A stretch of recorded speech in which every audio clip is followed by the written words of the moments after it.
পায়জামা ৰচি হৈ গ'ল।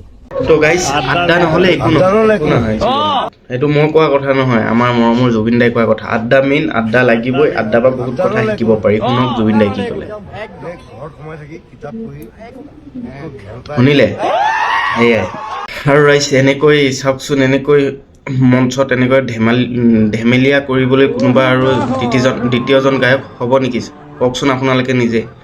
এনেকৈ ধেমালি কৰে, চবৰ লগতে মিলি থাকে, ধেমালি কৰে, কেতিয়াও পাহৰিব নোৱাৰো জুবিন দাক, হয়নে নহয়? আপোনালোকে নিজে কমেণ্ট এটা কৰি জনাব প্লিজ।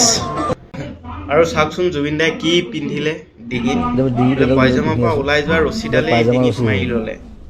কিয়নো ল'ৰা মানুহলৈ ভৰাবলৈ বহুত টান হয়, ল'ৰা মানুহৰ ধৈৰ্য নাই, বহুত কষ্ট। ছোৱালী মানুহে পাৰে, ল'ৰাই নোৱাৰে কেতিয়াও। আৰু জুবিন দাই বোলে কালাৰফুল আছিলে, ধুনীয়া বস্তুতহে বিশ্বাস কৰে, আৰু চব কঁকালৰ পৰা মানে ধুনীয়া হ'লে কালাৰফুল হ'লেই হ'ল, সেয়েহে বিশ্বাস কৰে। বস্তুটো দেখিবলৈ ভাল লাগিব। আপোনালোকে কেনেকুৱা বস্তু বিশ্বাস কৰে, কেনেকুৱা বস্তু বিলিভ কৰে জনাব। মই কালাৰফুল বস্তুৱে বিলিভ কৰোঁ। জয় জুবিন দা। আৰু বন্ধুসকল, এই মায়া গানটো কেনেকৈ উৎপন্ন হৈছিল জানেনে বাৰু আপোনালোকে? মই অলপকৈ কৈ দিছোঁ বাৰু, বাকীখিনি শুনি ল'ব।